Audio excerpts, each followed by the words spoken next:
Donc, dans cette nouvelle vidéo, nous allons voir maintenant le mode temps réel. Donc, je rentre dans mon compte.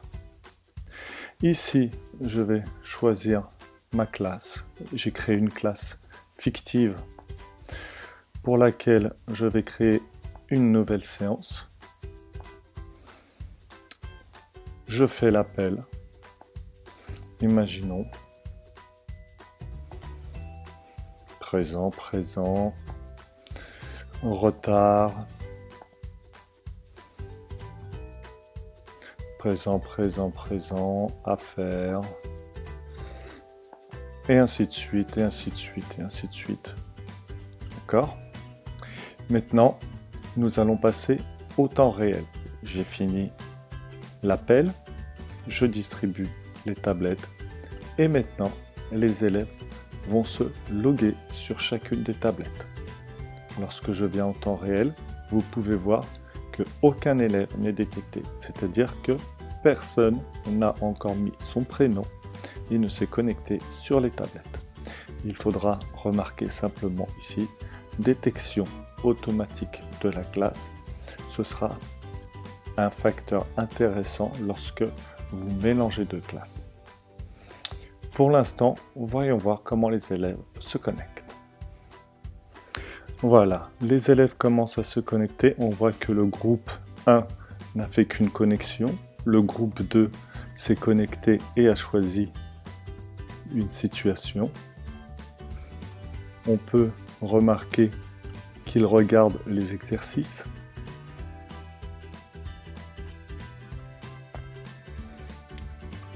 Voici les premières validations qui apparaissent. Donc ici, nous avons une étoile qui correspond à la personne qui a validé. Et ici, un sifflet qui correspond à la personne qui a jugé. Ici aussi. Lorsque nous regardons, nous pouvons voir que le groupe 4, pour l'instant, n'a encore rien validé. Le groupe ici valide. Il change d'exercice, vous pouvez voir ainsi de suite. Maintenant, vous pouvez, ici par détection automatique, si vous aviez deux classes, vous pourriez, en détection automatique, choisir la classe que vous voulez voir. Bien évidemment, ici, il n'y en a qu'une seule de connectée.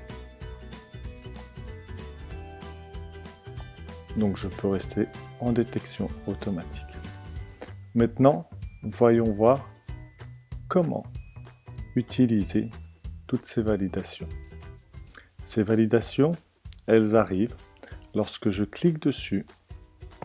Je vais pouvoir voir leurs vidéos et les corriger en direct. Soit aller sur les validations, on voit ici, il y a 10 vidéos qui ont été faites déjà et qui sont classées dans l'ordre d'arrivée. Je peux très bien aussi choisir un élève et voir quelles sont les validations qu'il a faites jusqu'à présent.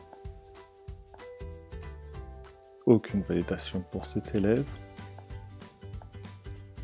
Une validation. Et si je reviens une vue chronologique, nous aurons toutes les validations. Revenons en temps réel. On voit que tout ceci évolue tranquillement. Nous avons vu ici les validations qui sont classées, le temps réel qui apparaît, et tout ceci apparaît aussi dans la fiche de suivi. Revenons au temps réel et voyons comment nous corrigeons.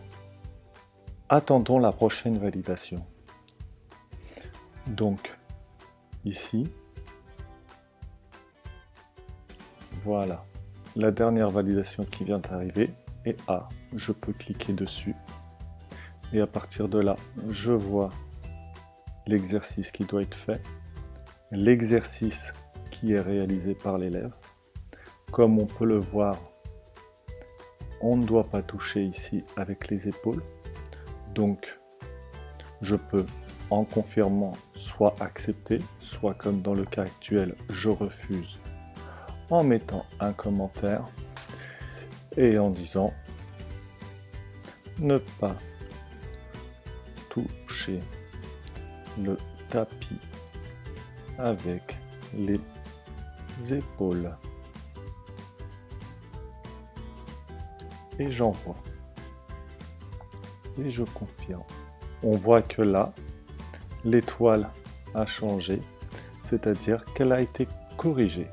Et en plus, elle est en rouge, ce qui veut dire qu'elle a été refusée. Si je vais dans validation, je verrai qu'il y a un petit carton rouge qui vient d'apparaître.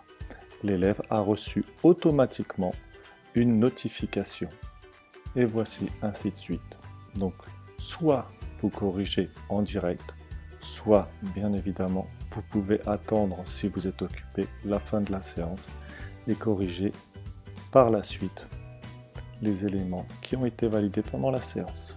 La correction est très rapide. Lorsque j'ai vu une vidéo, c'est un œil qui apparaît et la vidéo est accordée. Lorsqu'elle est refusée, c'est un carton. Je vous montre la vitesse. Je clique. J'accepte, je confirme et la vidéo est accordée. Voilà pour le temps réel.